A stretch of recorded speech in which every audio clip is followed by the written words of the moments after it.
Hello friends, स्वागत है आपका। हम लोग डिस्कस कर रहे थे मैन्युफैक्चरिंग प्रोसेस को।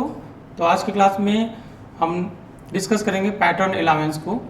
तो पैटर्न अलाउंस में क्या है, पैटर्न हमारे पास क्या है कि पैटर्न एक रेप्लिका है कास्टिंग का, जिसमें कि शेप और जो पैटर्न का शेप होगा वो सेम शेप होगा जो कास्टिंग का शेप होगा। उसमें आपका फिर क्या है कि जो साइज होगा पैटर्न का वो कास्टिंग के साइज के इक्वल होगा और थोड़ा सा कम या ज़्यादा होगा अलाउंस का। 5 डिफरेंट टाइप्स का अलाउंस हो सकता है। एक shrinkage allowance, machining allowance, draft allowance, shake allowance and distortion allowance. तो स्टार्ट करते हैं फर्स्ट श्रिंकेज अलाउंस को कि क्या है श्रिंकेज अलाउंस। तो श्रिंकेज अलाउंस क्या है, ये प्योर मेटल है। तो प्योर मेटल का हम क्या कर रहे हैं, सॉलिडिफिकेशन देखते हैं।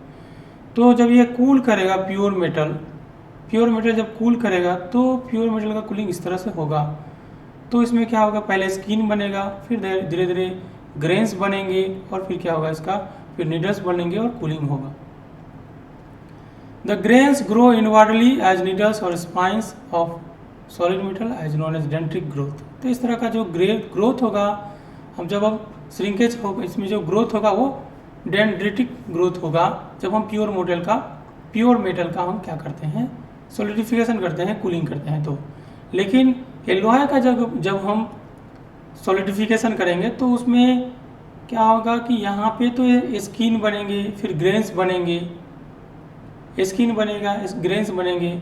लेकिन यहाँ पे क्या है कि निडल्स तो बनेंगे ही, लेकिन क्या होगा कि इसका ग्रोथ एक डिफरेंट टाइप का ग्रोथ होगा। बीच में भी आपका क्या होगा, इसमें जो डिफरेंट एलॉय में डिफरेंट कंपोनेंट्स होंगे तो दूसरा कंपोनेंट भी इस तरह से बनाना स्टार्ट कर देगा। तो इस तरह से हम देखते हैं कि अगर हम बात करेंगे जैसे कि इसका कूलिंग का, तो हम यह एक डायग्राम है, हम देख सकते हैं। ये हमारे पास टेम्परेचर एक बाइनरी फेज डायग्राम है। तो निकेल कॉपर सिस्टम का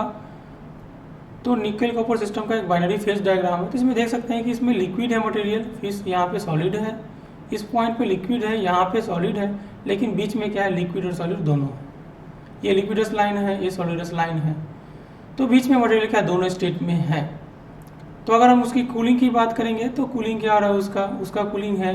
कूलिंग किस तरह से हो रहा है कि इनिशियली ये पोरिंग टेम्परेचर है, तो धीरे धीरे कूलिंग करेगा, ये फ्रीज करेगा और इस तरह से फ्रीजिंग यहाँ पे कंप्लीट होगा और फाइनली सॉलिड कूलिंग होगा। फ्रीजिंग यहाँ पे स्टार्ट होगा, फ्रीजिंग कूलिंग होगा, कंप्लीट होगा और फिर फाइनली सॉलिड कूलिंग होगा। तो ये जो पूरा टाइम है ये सॉलिडिफिकेशन टाइम है। ये जो टाइम है ये कहाँ से, पोरिंग से लेके जहाँ पे फ्रीजिंग कंप्लीट हुआ, जहाँ पे मटेरियल सॉलिड स्टेट में आ गया, तो ये टाइम जो है वो सॉलिडिफिकेशन टाइम। आगे सॉलिडिफिकेशन टाइम का कैलकुलेशन कैसे होगा हम देखेंगे। यहाँ पे अभी हम लोग श्रिंकेज अलाउंस देख रहे हैं। अगर हम एलॉय में देख रहे हैं तो स्किन बनेगा, इसमें भी ग्रेन्स होंगे, ग्रेन 1 होंगे, ये नीडल्स भी बनेंगे, इसमें ग्रेन 2 भी बनेगा। और इसमें तो डेंड्रिटिक ग्रोथ तो होगा ही, साथ ही साथ मसी जोन भी बनेगा। तो मसी जोन क्या है, ये मसी जोन क्यों बन रहा है, क्योंकि 2 कंपोनेंट है इसमें और 2 कंपोनेंट के टेम्परेचर चेंज होने के कारण, due to temperature spread between the liquidus and solidus region, तो ये क्या होगा कि ये मसी जोन फॉर्म करेगा। ये मसी जोन इसमें क्या कर रहा है, फॉर्म कर रहा है। तो लिक्विडस एंड सॉलिडस रीजन के कारण इसमें क्या हो रहा है, मसी जोन फॉर्म कर रहा है और इस तरह से इसका कूलिंग हो। तो अभी हमने कूलिंग देखा किसका, तो ये कूलिंग कर्व है प्योर मेटल का। अगर हम बात करेंगे cooling curve for pure metal, तो कूलिंग कर्व इस तरह से होगा प्योर मेटल का। अगर कूलिंग कर्व देखेंगे तो इस तरह से प्योर मेटल का कूलिंग कर्व होगा।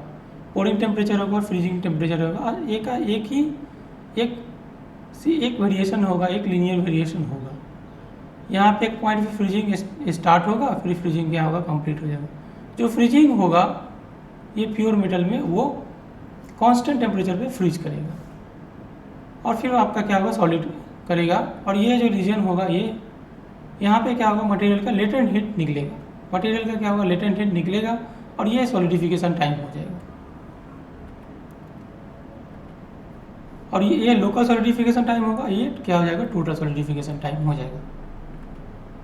तो ये 1 2 3 4 पॉइंट्स थे। ये 1 to 2 क्या था, लिक्विड श्रिंकेज था। 2 to 3 क्या था, सॉलिड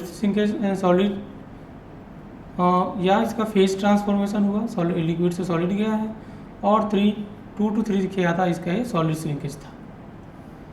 तो 1 to 2 में क्या था, लिक्विड श्रिंकेज था, 2 to 3 में क्या था, सॉलिड श्रिंकेज था, और इसमें क्या होगा, फेज का चेंजिंग हुआ। यहाँ पे लिक्विड था, यहाँ पे ये क्या हो गया, सॉलिड हो गया। तो जो सॉलिड श्रिंकेज होगा, हम बात करें यहाँ पे सॉलिड श्रिंकेज, लिक्विड श्रिंकेज जो होगा उसको तो राइजर कंपनसेट कर देगा, लेकिन सॉलिड श्रिंकेज जो होगा वो L अल्फा डेल्टा टी होगा, जहाँ पे L alpha T delta T क्या है, TF माइनस TR। तो final temperature minus TF minus TR है, ये जो आपका फ्रीजिंग टेम्परेचर है माइनस रूम टेम्परेचर आपका हो जाए, जो फ्रीजिंग टेम्परेचर है और रूम टेम्परेचर के डिफरेंस का है। तो फ्रीजिंग टेम्परेचर और रूम टेम्परेचर, ये कांस्टेंट टेम्परेचर है फ्रीजिंग टेम्परेचर, तो फ्रीजिंग टेम्परेचर और रूम टेम्परेचर के बीच का जो डिफरेंस होगा वो डेल्टा टी होगा, LF होगा, और ये। तो इस तरह से हमने क्या किया है, सॉलिड श्रिंकेज निकाला। ये सॉलिड श्रिंकेज था। तो इसको कॉम्पनसेट करने के लिए हम क्या कर सकते हैं कि हम पैटर्न में डिजाइन करेंगे। इसी तरह से अगर हम कूलिंग कर्व देखेंगे एलओआई का, तो एलओआई का कूलिंग कर्व थोड़ा डिफरेंट होगा। तो इसमें क्या होगा कि यहाँ पे पॉरिंग टेम्परेचर होगा, ये पॉरिंग टेम्परेचर है, एलओआई का केस में पॉरिंग टेम्परेचर है, ये लिक्विडस टेम्परेचर होगा, ये सॉलिडस टेम्परेचर होगा। यहाँ पे फ्रीजिंग स्टार्ट होगा, और फ्रीजिंग जो होगा वो भी क्या होगा, ये लीनियर होगा। क्यों होगा, क्योंकि इसमें 2 कंपोनेंट्स हैं, तो इसलिए क्या होगा, फ्रीजिंग भी लीनियर होगा। फिर फाइनली जो सॉलिड कूलिंग होगा वो होगा। यहाँ पे ये जो हो जाएगा, ये जो रीजन होगा ये लोकल सॉलिडिफिकेशन टाइम होगा, और ये जो रीजन होगा वो टोटल सॉलिडिफिकेशन टाइम होगा। यहाँ पे 0.12 क्या हो जाएगा, यहाँ पे भी 1 2 3 4 पॉइंट्स होंगे। 1 2 जो होगा वो लिक्विड श्रिंकेज होगा, 2 to 3 क्या हो जाएगा कि ये सॉलिड श्रिंकेज होगा, और इसमें यहाँ कह सकते हैं कि ये फेज ट्रांसफॉर्मेशन होगा। और इसमें क्या होगा, latent heat of fusion release होगा। यह कांस्टेंट टेम्परेचर पे रिलीज नहीं हो रहा है, इसमें टेम्परेचर भी वेरी कर रहे हैं। और 2 to 3 क्या होगा, सॉलिड श्रिंकेज होगा। तो 2 to 3 क्या हो जाएगा आपका, सॉलिड श्रिंकेज होगा। इस तरह से हमने देखा श्रिंकेज। तो श्रिंकेज देखा कि श्रिंकेज कैसे होगा, और श्रिंकेज हम डिस्कस किया एलओआई में श्रिंकेज कहाँ होगा, एलओआई का कूलिंग कैसा होगा, और प्योर मेटल का कूलिंग कैसा होगा, वो दोनों हमने डिस्कस किया। हमने यहाँ पे ये भी डिस्कस किया कि टोटल सॉलिडिफिकेशन टाइम क्या है। तो इसमें टोटल सॉलिडिफिकेशन टाइम क्या है, यह यहाँ से जो टाइम होगा और यहाँ पे जो टाइम खत्म होगा, ये टोटल सॉलिडिफिकेशन टाइम होगा। पोरिंग टेम्परेचर से लेकर सॉलिडस टेम्परेचर तक का टाइम जो है वो क्या है, टोटल सॉलिडिफिकेशन टाइम। तो अभी हम बात करते हैं श्रिंकेज का। तो श्रिंकेज मतलब रिडक्शन इन वॉल्यूम। तो श्रिंकेज क्या हो सकता है, 2 तरह का हो सकता है, लिक्विड श्रिंकेज हो सकता है या सॉलिड श्रिंकेज। लिक्विड श्रिंकेज का हुआ है तो लिक्विड श्रिंकेज को हम क्या कर सकते हैं, राइजर डिजाइन से हम क्या कर सकते हैं, तो लिक्विड श्रिंकेज होगा या सॉलिडिफिकेशन श्रिंकेज होगा, तो इसको हम क्या कर सकते हैं, राइजर डिजाइन से कॉम्पनसेट कर सकते हैं। लेकिन जो सॉलिड श्रिंकेज होगा उसको कॉम्पनसेट करने के लिए हम क्या कर सकते हैं, क्या करते हैं, पैटर्न का डिजाइन करते हैं। तो इसीलिए हम क्या करते हैं, श्रिंकेज अलाउंस देते हैं कहाँ पे, पैटर्न पे।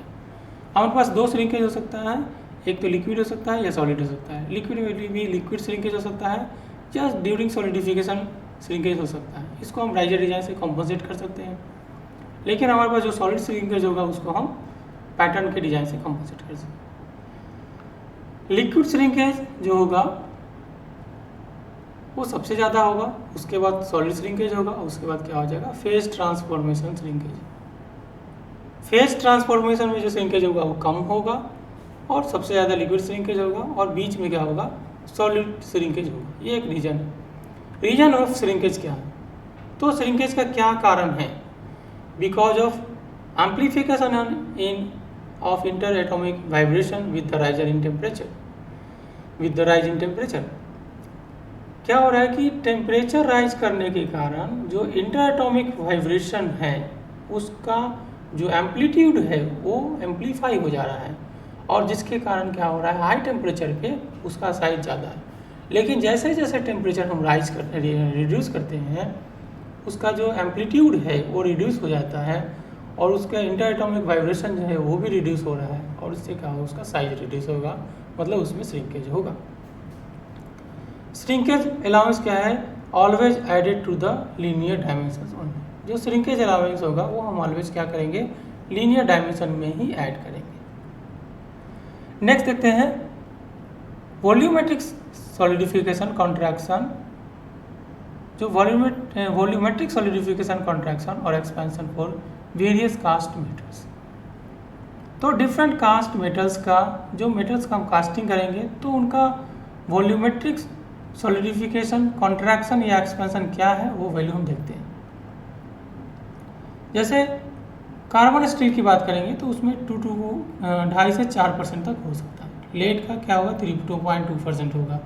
एल्यूमिनियम का इतना होगा, अगर 12% उसमें सिलिकॉन है तो। कॉपर विथ 10%, एल्यूमिनियम जो है वो 4% होगा कॉन्ट्रैक्शन। तो इस तरह से इसमें कॉन्ट्रैक्शन हो रहा है। इसमें भी इस तरह से कॉन्ट्रैक्शन होंगे। कुछ मेटल्स है जिसमें क्या होंगे, कॉन्ट्रैक्शन ना होकर क्या होगा उसमें एक्सपेंशन। क्या होगा, जैसे कि बिस्मथ है, सिलिकॉन है, ग्रे कास्ट है। इसको जब हम सॉलिडिफाई करेंगे, इसका टेम्परेचर जब रिड्यूस करेंगे तो उसमें कॉन्ट्रैक्शन ना होकर उसमें क्या होगा, एक्सपेंशन होगा। तो उसके लिए जो हम श्रिंकेज देंगे वो negative shrinkage. Expansion in grey cast iron क्यों होगा उसमें एक्सपेंशन? ग्रेफाइट है, इसमें एक्सपेंशन क्यों होगा? क्योंकि ग्रेफाइट है high specific volume causes net expansion when it precipitates as graphite flakes during solidification. तो जब वो प्रेसिपिटेट करेगा सॉलिडिफिकेशन के बाद तो उसका जो स्पेसिफिक वॉल्यूम है वो हाई हो जाएगा, हाई होगा, उसमें एक्सपेंशन हो जाएगा और उसके कारण क्या होगा, उसमें एक्सपेंशन होगा। और उसके लिए हम क्या करते हैं, उसमें निगेटिव अलाउंस देते हैं। मतलब जितना डायमेंशन हमें बनाना है उससे कम ही बनाते हैं उसमें। एक क्वेश्चन लेते हैं कि for plane carbon steel considering shrinkage allowance calculate the dimension of pattern. ठीक है, तो अभी हम श्रिंकेज अलाउंस देख रहे हैं। श्रिंकेज अलाउंस में हमने डिस्कस किया है कुछ पॉइंट्स, उसमें हमने एल अल्फा डेल्टा टी भी कैलकुलेट किया है। तो यह है एक पैटर्न है और जो कि प्लेन कार्बन स्टील का है, प्लेन कार्बन स्टील का है और उसमें डिफरेंट डायमेंशंस भी है। हमें क्या करना है, इसका कैलकुलेट करना है क्या, डायमेंशन ऑफ पैटर्न। पैटर्न का डायमेंशन हमें क्या करना है, कैलकुलेट कर देना है। तो कैलकुलेट करते हैं अभी पैटर्न का डायमेंशन। ये 50 है, ये 75 है और ये 100 है। 3 डायमेंशन है। उसमें जो कैविटी है वो 40 का। तो उसी का एक ये आइसोमेट्रिक व्यू है और ये उसका एक वन व्यू है। हमें पता है कि फॉर प्लेन कार्बन स्टील या गिवन है कि 20 mm श्रिंकेज अलाउंस जो है वो 21 mm है पर मीटर। 1 मीटर में उसमें जो श्रिंकेज होगा वो 21 mm का होगा। 1 मीटर में हम उसका जो श्रिंकेज होगा वो कितना होगा, 21 mm होगा। तो ये हमें कंसीडर कर लेना है। तो हमारे पास डायमेंशंस है 100 है, 75 है, 50 है एंड 40। लीनियर डायमेंशन में ही हम क्या करते हैं, श्रिंकेज देते हैं, अलाउंस देते हैं। तो ये हमारे पास 100 है, 75 है, 50 और क्या है 40 है। यही 4 डायमेंशन है। तो अलाउंस कितना हो जाएगा, 100 में हम क्या करते हैं, तो 1 मीटर में कितना होगा, 21 mm होगा। तो 1 मीटर मतलब 100 सेंटीमीटर मीन्स 1000 mm। 1000 mm में 21 mm, तो 100 mm में कितना होगा, तो यहाँ से कितना हो जाएगा 2.1 mm। और लाइक दैट बाकी का भी अलाउंस निकल जाएगा कि अलाउंस कितना चाहिए बाकी में। तो ये अलाउंस के वैल्यूज है कि कितना होंगे अलाउंस। अब डायमेंशन देखते हैं, तो इनके डायमेंशन कितने हो जाएंगे। ये जो 50 था वो 50 में कितना जुड़ जाएगा, 100 में कितना जुड़ जाएगा 2.1, तो 100 2.1 हो जाएगा। 50 में 75 में जुड़ जाएगा 1.6, तो 76.6। 75 में 50 में जुड़ जाएगा कितना 1.05, तो ये 51.05 हो गया। 40 में जुड़ जाएगा कितना 0.84, तो ये 40.8 ये डायमेंशन। तो इस तरह से हमने डिफरेंट डायमेंशंस को निकाल दिए। तो ये हमारे श्रिंकेज अलाउंस हमने दिया। आगे एक डिफरेंट प्रॉब्लम, दूसरा क्वेश्चन लेते हैं। For aluminium considering shrinkage allowance calculate the dimension of the pattern. तो सेम क्वेश्चन है, पैटर्न का सेम डायमेंशन का है और लेकिन मटेरियल क्या है, एल्यूमिनियम है। गिवन है कि जो श्रिंकेज होगा एल्यूमिनियम के लिए वो 13 mm पर मीटर हो। तो अगेन हम जो डायमेंशन है उस पर हम क्या करते हैं, अलाउंस कैलकुलेट कर लेते हैं और उसके वैल्यूज में हम क्या करेंगे, ऐड कर देंगे। तो ये 101.3 हो जाएगा, 76 हो जाएगा, ये 50.65 हो जाएगा और ये 40.52 होगा, क्योंकि ये 52 है, 50 वाला पे 6.65 है, 75 वाले पे 1 है और इस पे 1.3। तो इस तरह से हमने देख लिया 2 डिफरेंट मटेरियल के लिए कि श्रिंकेज अलाउंस कैसे देते हैं। श्रिंकेज अलाउंस से क्या होगा, will results in dimensional changes and cracking. Sometimes shrinkage allowance से डायमेंशनल चेंज तो होंगे, साथ ही साथ कुछ कभी कभी क्या होगा इसमें क्रैकिंग भी होंगे। जो हाईएस्ट श्रिंकेज अलाउंस होगा उसमें किस में होगा, आपका हाईएस्ट लिक्विड श्रिंकेज अलाउंस जो होंगे, लिक्विड श्रिंकेज जो होगा, हाईएस्ट लिक्विड श्रिंकेज किस में होगा, एल्यूमिनियम में होगा। हाईएस्ट सॉलिड श्रिंकेज किस में होगा, ब्रास में होगा। और highest liquid plus solid shrinkage किस में होगा, स्टील। तो हाईएस्ट लिक्विड श्रिंकेज किस में है, एल्यूमिनियम में होगा। हाईएस्ट सॉलिड श्रिंकेज किस में होगा, ब्रास में होगा। और हाईएस्ट श्रिंकेज जो होगा वो किस में होगा, स्टील में। तो इस तरह से हमने श्रिंकेज अलाउंस को डिस्कस किया है। बाकी कुछ और 4 पैटर्न अलाउंस है जिसको हम लोग डिस्कस करेंगे नेक्स्ट क्लास में। तो आज का क्लास यहीं पे क्लोज करते हैं। Thank you so much for attending the class. See you in the next class. Thank you so much.